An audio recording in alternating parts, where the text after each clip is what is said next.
Well, Vancouver-based Magma Energy is looking to be the world leader in geothermal energy, and its quest to tap into blistering temperatures below the Earth's surface is certainly heating up.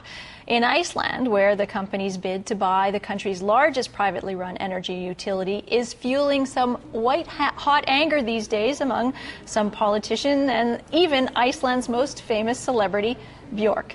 Will Magma succeed with the country's largest sell-off since Iceland's banking crisis? Well, to find out, we're joined by Ross Beaty. He's Magma's CEO, who is also a veteran of the mining industry and chairman of Pan American Silver. Thank you very much for joining us today. You're welcome, Andrea.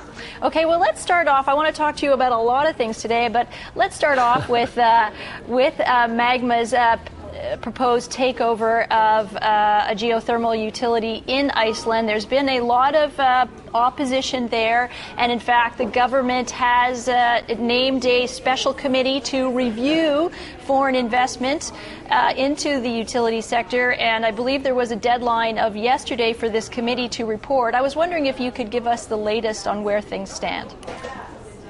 Sure. Well, Magma has been working hard in Iceland to acquire a very large producing geothermal company called HS Orca. We've done this in several steps, buying out existing shareholders who were Icelandic municipalities. And then so we acquired 43% by about May this year, and then we did a deal to acquire the controlling interest from a defunct or a bankrupt Icelandic company called Geysir.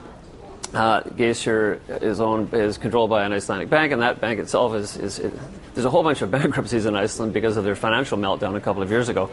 So we are in the process now of acquiring 55% from them, and that'll make us owner of 98.5% of the business once we complete the deal. The deal was meant to close at the end of July.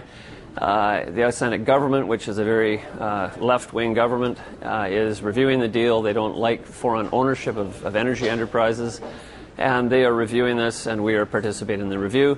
It was meant to complete yesterday. We don't know if it's going to complete, when it's going to complete. In the meantime, we're actually going ahead with completing our deal if we can get it over the finish line. So we're right in the 11th hour of that. Okay, and what's your sense, because some earlier reports a few days ago, I think quoted you as saying that you were thinking about canceling or walking away. Is that still the case? You know, it's no fun fighting a government. The fact that this government it's a coalition government, and it's the far left. We've had a huge amount of support from a lot of other people in Iceland who say go ahead with the deal. This government doesn't represent the majority thinking in the country. But it's nevertheless quite bothersome to be, fighting anybody for that matter. Life's too short, and there's a whole world to go and do geothermal deals in. It would be really nice, though, if the opposition to us was informed properly. It's always hard fighting opinion that's based on incorrect information. So, I think you mentioned Bjork. She could do us some facts. Unfortunately, she has a way of opening her mouth without I think understanding completely what she's saying. What is it that they're getting wrong exactly? My understanding is that they oppose the fact that apparently under Icelandic law, only investors from a specific area can invest into Iceland, and they're saying that Magma basically opened a so-called shelf company in Sweden so that it could in fact acquire the company. Sure. Everything we've done in Iceland has been done obviously in alignment with Icelandic laws. We've had legal opinions every single thing we've done there to the extent it's done properly. In fact, we've had some guidance and some cooperation with the government, even how we structured this. So that's a fact, and in fact there's already been 2 commissions of Icelandic parliamentarians that both reviewed the case last fall and earlier this year, and both came out saying that we had done the right thing. So this latest commission I'm not sure what it's going to resolve. As I say, it's the third in a series, and the other 2 completely cleared us. So it's more or less a political action, I think, to counter some local opposition and play politics. And it's puzzling, and it's frustrating, as you can imagine.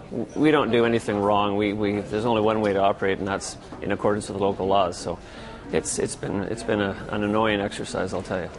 You look a little annoyed. So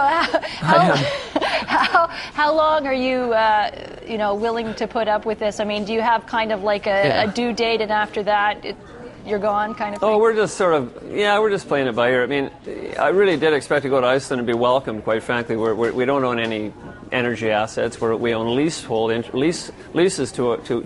geothermal plants in Iceland, taking advantage of government-owned geothermal resources.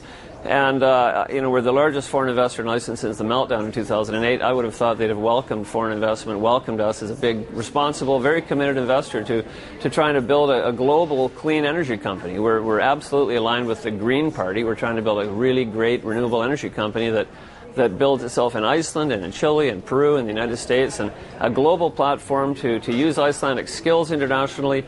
I thought they'd welcome us, and it's pretty weird to be getting bricks thrown at us by certain people. Luckily, I think it's a minority, and we just have to prove with good actions that we will be a great corporate citizen. We'll do the same thing in Iceland that I've had a career of 26 years running responsible resource development in many, many countries in the world.